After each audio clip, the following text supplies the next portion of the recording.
안녕하세요. 반갑습니다. 저는 그림책 작가 윤진현입니다. 만나서 반갑습니다. 어렸을 때 이제 20살 정도 때 이제 인생에 내가 해야 될 게 뭐가 있을까? 이제 살면서 뭘 하면서 살아야 되나라는 생각을 했는데 제가 아이들이랑 노는 거를 좋아해요. 그러면 아이들 어린이 선생님을 할까? 유치원 선생님을 해볼까라는 생각을 했는데 어릴 때부터 그림 그리는 것도 굉장히 좋아해서 그러면 그림과 아이들과 같이 할 수 있는 게 그림책이지 않을까? 해서 그림책을 직업으로 삼아야겠다. 라는 생각에서 그림책을 시작하게 되었죠. 그러면 나 어렸을 때 엉뚱한 생각했던 거를 한번 써봐야겠다. 그래서 이게 20년 전에 과제로 했던 것들을 갖고 있다가 아이들 수업을 하게 됐어요. 근데 수업을 하면서 애들한테 무슨 이야기를 해줘야 되지? 어떻게 나왔는지, 맞아. 내가 엉뚱한 생각을 많이 했었지? 그러면 옛날에 했던 그 엉뚱한 생각을 만들었던 거를 애들한테 보여줘야겠다 하면서 띵띵이가 원래는 띵띵이가 그랬어가 아니었는데 상상의 친구를 가지고서 이야기를 만든 거 아이들에게 얘기를 해줬어요. 그랬더니 애들이 너무 재밌어 하는 거예요. 선생님 너무 웃겨요. 막 이러면서 그래? 그럼 이걸 꼭 책으로 만들어야겠다 하면서 이 책을 만들게 된 계기가 되었고 아이들에게 이야기해주면서 아이들이 즐거워하는 모습 때문에 꼭 만들어야겠구나 라는 생각을 했습니다.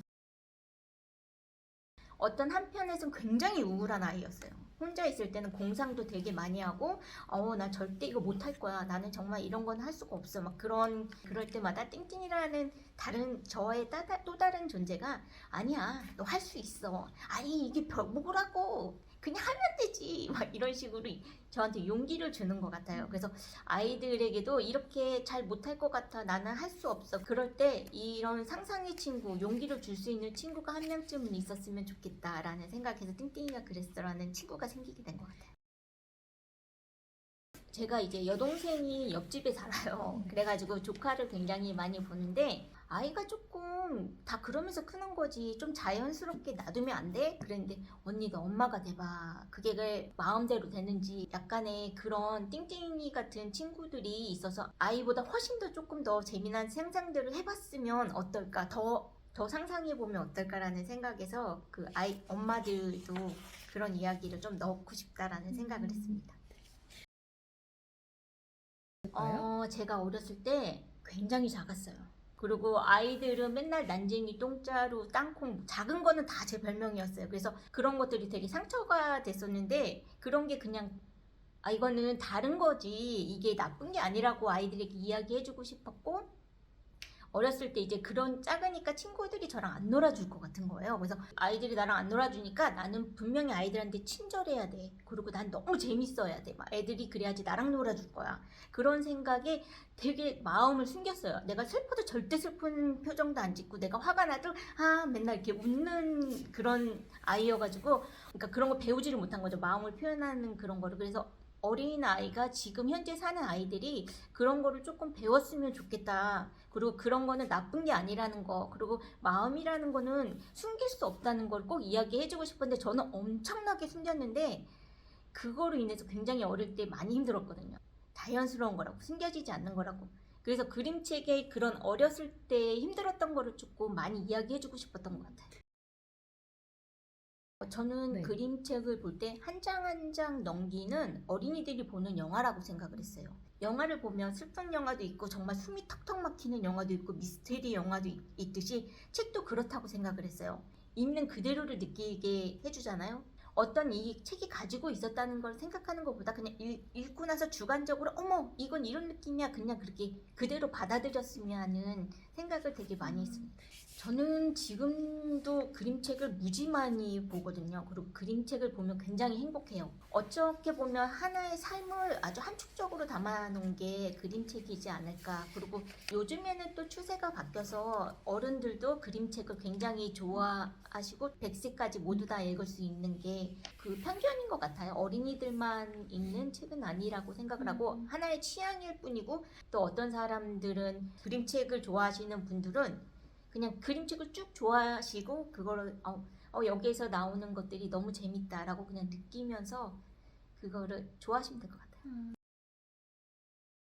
진짜 작은 곳에서 시작한다고 생각을 해요. 아이가 뭐 식탁 위에 올라갔어. 그러면 엄마들 식탁에서 내려와! 그게 그럴 거 아니에요. 근데 그게 아니라 너는 식탁 위에서 뭘 하는 거야? 그러면서 아이의 상상에 대한 이야기를 해주고 방방 뛰면은 너는 왜 그런 거야? 제가 어렸을 때 이제 상상했던 것들이 뭐였냐면 저는 콩밥을 진짜 싫어했어요. 밥상 옆에다가 콩을 이렇게 옆에 놔뒀어요. 그랬더니 여동생이 엄마 언니 콩 안 먹어 그러는 거예요. 그래서 아니야 이 콩 내가 안 먹은 거 아니야, 이거 인형 주려고 옆에다 놓은 거야. 근데 그거를 아직까지도 기억하고 저를 놀려요, 동생이. 아이들이 그렇게 계속 상상을 할 수 있게끔 일상에서, 그리고 뭐 일상생활이 그냥 상상으로 연결이 될 수 있게끔 이야기를 해주면 되게 좋을 것 같아요. 그리고 약간 그런 일상에 대한 상상들을 부모님이랑 조금 더 많이 해봤으면 좋겠고, 그게 어렵다면 이 책에서 나오는 보면은 실내 주머니를 잃었을 때 저는 블랙홀이라고 했지만 너는 실력을 왜 잊어버렸니 하면서 너의 상상 이야기를 해볼 수도 있고, 너는 왜 방방 뛰니 공룡이라고 했지만 너는 또 다른 이유가 있을 수 있고. 그래서 저는 그 아이들이 이 책에 그냥 불씨가 됐으면 좋겠어요. 상상의 불씨. 자기만의 그 상상을 잘 표현을 안 하려고 해요. 왜냐하면 엄마들은 이런 건 안 돼, 이런 어떤 규율이 있기 때문에 그 안에서는 이런 거 맞춰서 해야지, 이런 생각은 엉뚱한 생각이고. 저 어릴 때만 해도 그런 생각을 되게 많이 해서 아이들이 어떻게 보면 아유 그러시면 안 돼요 라는 아이들도 많거든요. 근데 제 책을 읽을 때만이라도 자기 안에 있는 상상의 친구를 조금 많이 끄집어냈으면 좋겠고, 이렇게 엉뚱한 어른도 있어, 이렇게 엉뚱한 상상을 하는 어른도 있으니까 너는 더 한번 자유롭게 상상해봐. 그리고 저는 어린이들이 상상하는 거는, 상상하고 꿈꾸는 거는 어린이만의 특권이라고 생각해요. 어린 때만 할 수 있는 거기 때문에 지금 최대한으로 누리고 그거를 느꼈으면 좋겠습니다. 자기만의 상상을 지금 아니면 할 수 없는 것들이 꽤 많거든요. 그리고 그거를 그 아이들이 그렇게 커가게 해줄 수 있는 거는 어른들의 몫이라고 생각을 해요. 어른들이 아이들의 상상이나 꿈을 키워갈 수 있게끔 도와주는 역할을 해줘야 된다고 생각을 합니다. 저도 책 읽는 걸 굉장히 어려워해요. 질문을 여러 번 읽어봐야 돼서. 그럴 때 제일 좋은 방법은 자기가 제일 좋아하는 이야기부터 시작을 하는 게 제일 좋은 것 같아요.